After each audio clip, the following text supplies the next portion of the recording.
بسم اللہ الرحمن الرحیم۔ سورہ کہف۔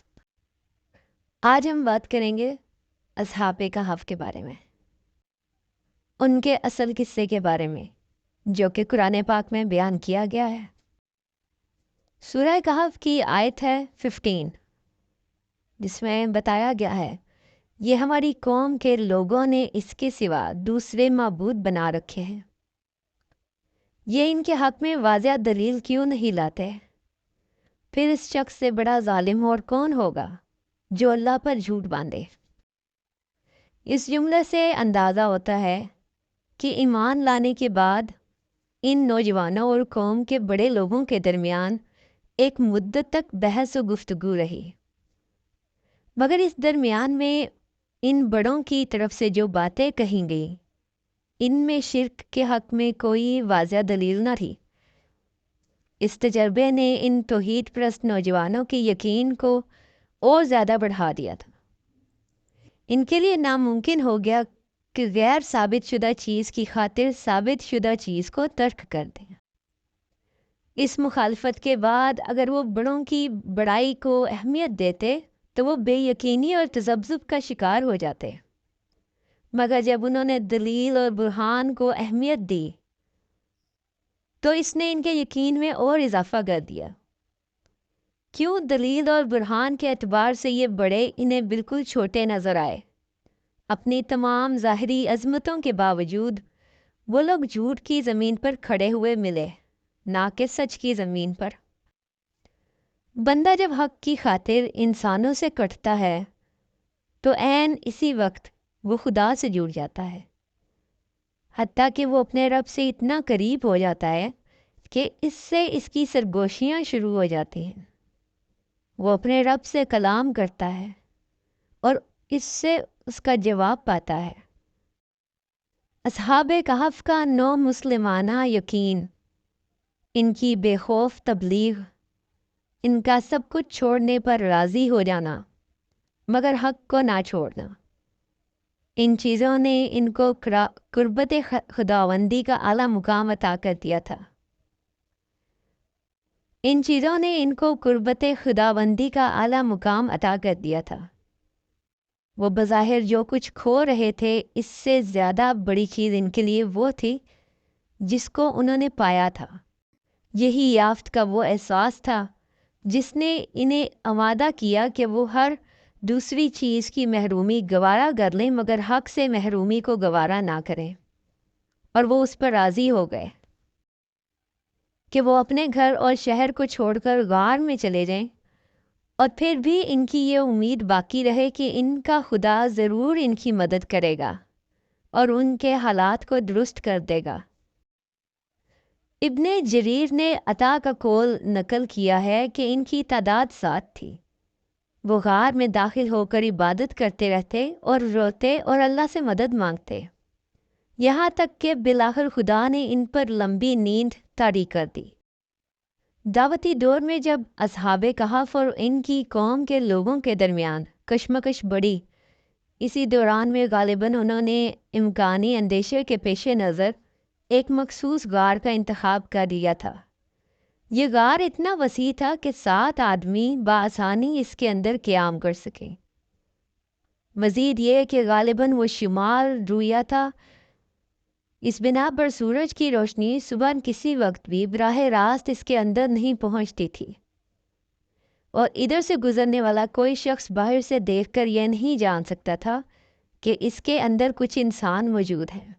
جب آدمی ایسا کرے کہ حق کے معاملے میں مصلحت کا رویہ نہ اختیار کرے، مشکل ترین حالات میں بھی وہ صبر و شکر کے ساتھ خدا کی طرف متوجہ رہے، تو خدا اس کو ایسے راستوں کی طرف رہنمائی فرماتا ہے جس میں اس کا ایمان بھی محفوظ رہے اور وہ اپنے دعوتی مشن کو بھی نہ کھوئے۔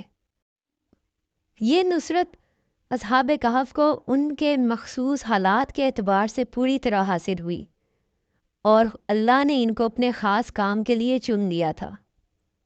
انہوں نے جس روحانی بلندی کا ثبوت دیا تھا، اس کے بعد وہ اللہ کی نظر میں اس قابل ہو گئے کہ ان کو زندگی کے بعد موت کا حسی ثبوت بنا دیا جائے۔ اصحاب کہف کا 200 سال تک سو کر دوبارہ اٹھنا اسی نوعیت کا ایک واقعہ ہے۔ اللہ تعالیٰ نے ایک طرف یہ کیا کہ اصحاب کہف پر مسلسل نیند جاری کر دی، اسی کے ساتھ ان کی حفاظت کے مختلف انتظامات فرما دیے۔ مثلاً وہ برابر کروٹیں لیتے رہتے تھے، کیونکہ اگر ایسا نہ ہوتا تو زمین ان کا جسم کھا جاتی۔ ان کے غار کے دھانے پر ایک کتا مسلسل بیٹھا رہا۔ یہ غالباً اس لیے تھا کہ کوئی انسان یا جانور اندر داخل نہ ہو سکے۔ غار کے اندر اللہ نے ایسا پرہیبت ماحول بنا دیا تھا کہ کوئی شخص اگر اندر جھانکے یا جھانکنے کی کوشش کرے تو پہلی ہی نظر میں دہشت زدہ ہو کر بھاگ جائے۔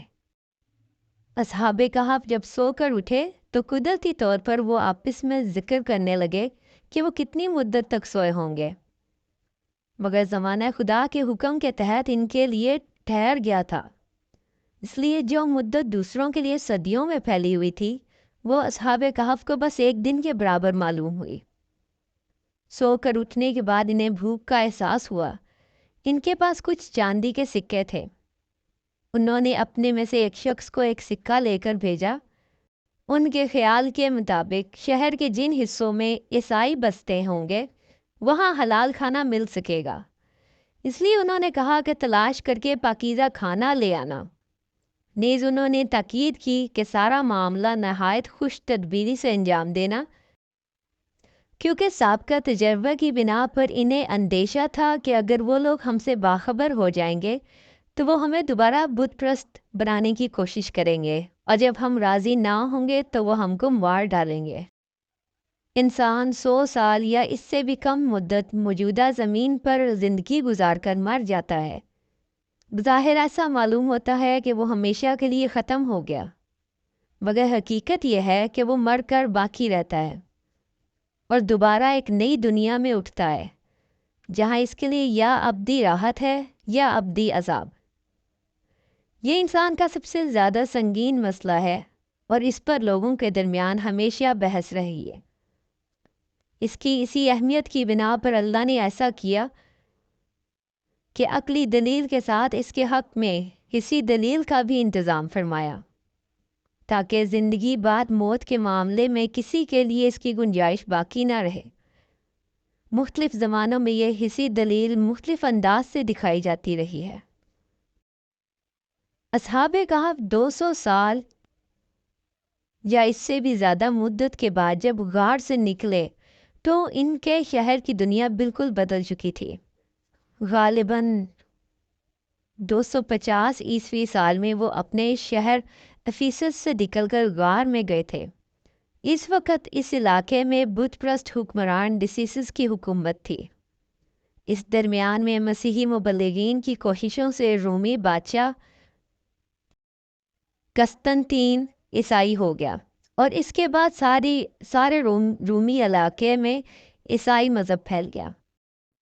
447 عیسوی میں جب اصحاب کہف دوبارہ اپنے شہر میں واپس آئے تو ان کے شہر عیسائیت کا غلبہ ہو چکا تھا۔ جب یہ نوجوان غار سے باہر آئے اور شاہی خزانے میں محفوظ ان کے نام کی تختی اور دوسرے کرائن سے تصدیق ہو گئی کہ یہ وہی نوجوان ہیں جو بت پرستی کے دور میں اپنے مسیحی عقائد کی خاطر شہر چھوڑ کر چلے گئے تھے، تو وہ فوراً لوگوں کی عقیدت کا مرکز بن گئے۔ نیا رومی حکمران تھیوڈیسس خود ان سے ملنے اور ان کی برکت لینے کے لیے پیدل چل کر ان کے پاس آیا، اور جب ان نوجوانوں کا انتقال ہوا تو ان کی یاد میں ان کے لیے غار کے اوپر عبادت خانہ تعمیر کیا گیا۔ اصحاب کہف کے بارے میں کچھ لوگ غیر ضروری بحثوں میں مبتلا تھے۔ کسی نے کہا کہ ان کی تعداد 3 تھی اور چوتھا ان کا کتا تھا۔ کسی نے کہا کہ وہ 5 تھے اور چھٹا ان کا کتا تھا۔ کسی نے کہا کہ وہ 7 تھے اور 8واں ان کا کتا تھا۔ مگر اس قسم کی بحثیں مزاج کی خرابی کی علامت ہیں۔ جب دینی روح زندہ ہو تو سارا زور اصل حقیقت پر دیا جاتا ہے، اور جب قوم پر زوال آتا ہے تو اصل روح پس پشت چلی جاتی ہے۔